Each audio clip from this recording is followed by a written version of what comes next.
Salut à tous et bienvenue dans cette nouvelle vidéo et aujourd'hui on va voir la transition speed ramp, cette transition qui permet d'accélérer, d'être dynamique et de transitionner entre deux clips.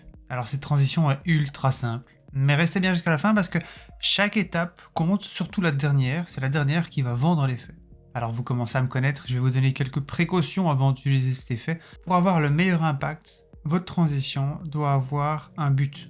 Si vous faites une transition juste parce que vous avez envie de la faire, probablement qu'elle ne marchera pas. Votre transition doit avoir un but dans votre histoire, doit avoir un but dans votre continuité. D'ailleurs, le meilleur exemple pour ça, c'est la série Sherlock. Si jamais vous avez l'occasion de regarder, chaque transition est magnifique et vraiment artistique. Donc vraiment regardez ça là et inspirez-vous de ce genre de choses. Allez, trêve de bavardage. Comment faire la transition speed ramp?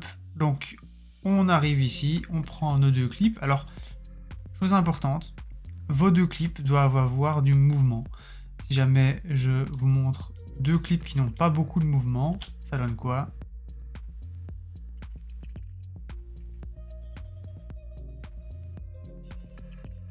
Et donc vous voyez, ça n'a pas de sens.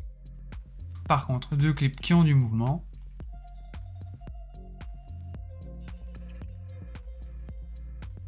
la transition est tout de suite mieux. Donc on va prendre nos deux clips, on a un clip ici.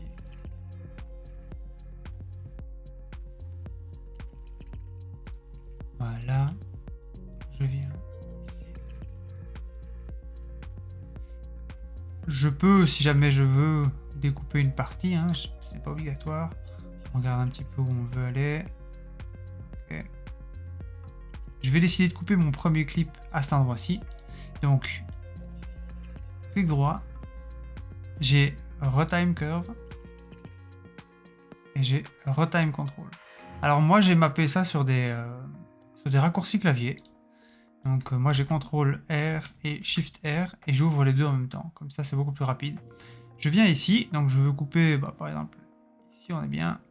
Voilà. Alors pendant que je faisais le montage, j'ai vu que j'avais oublié de vous préciser un truc assez important. Dans vos clips, puisqu'on va augmenter la vitesse, il faut qu'il y ait du mouvement, c'est-à-dire qu'il faut qu'il y ait des objets qui bougent dans votre clip. Et si on regarde là où j'ai coupé, en fait, il y a quasiment plus de mouvement, puisque le reste c'est du brouillard. Donc ça aurait été plus judicieux de ma part de le couper beaucoup plus tôt pour avoir plus d'arbres qui bougent dans mon clip. Voilà, je vous laisse à la vidéo. Je vais venir cliquer sur la petite flèche, Add Speed Point. Je vais venir cliquer ici.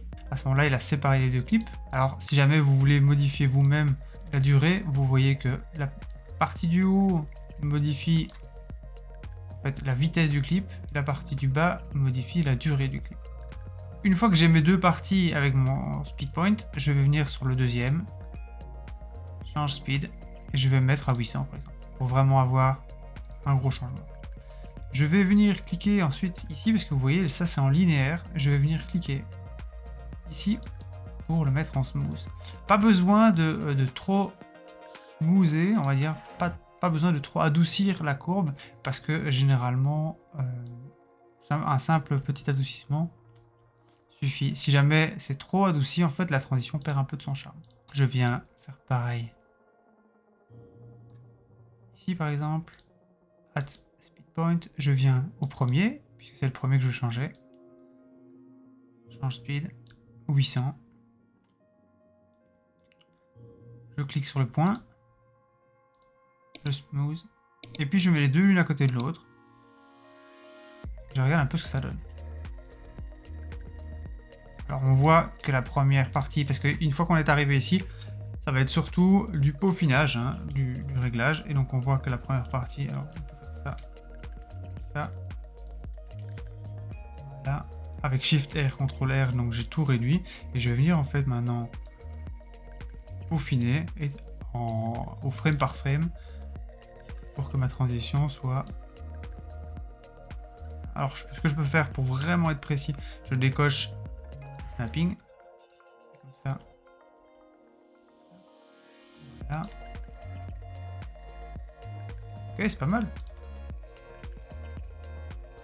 Alors là vous me dites, oui, c'est bien, mais ça ne fait pas cet effet qu'on a l'habitude de voir. Alors la deuxième étape, donc une fois qu'on a fait notre transition ici, on va passer dans le color grading. En fait, vous devez absolument avoir les deux clips qui correspondent. Si les couleurs correspondent, la transition sera beaucoup plus douce. Ici, pour les besoins de la vidéo, je vais juste faire un truc rapide. Si jamais ça vous connaissez pas, ça marche pas tout le temps. Vous voyez ici c'est cramé, mais ça marche pas tout le temps. Mais par contre, c'est très bien pour faire du truc très rapide. Donc voilà, au cas où. Je vais revenir ici. Je me remets là. Je vais couper cette partie là parce que je n'en ai pas besoin. Voilà, je rejoue. Beaucoup mieux, on est d'accord, ça rend déjà beaucoup mieux. La dernière étape maintenant, pour vraiment vendre cette transition, on va venir mettre du sound design. Et je prends le premier whoosh que je trouve. Alors, vous trouvez ça un peu partout sur Internet, vraiment.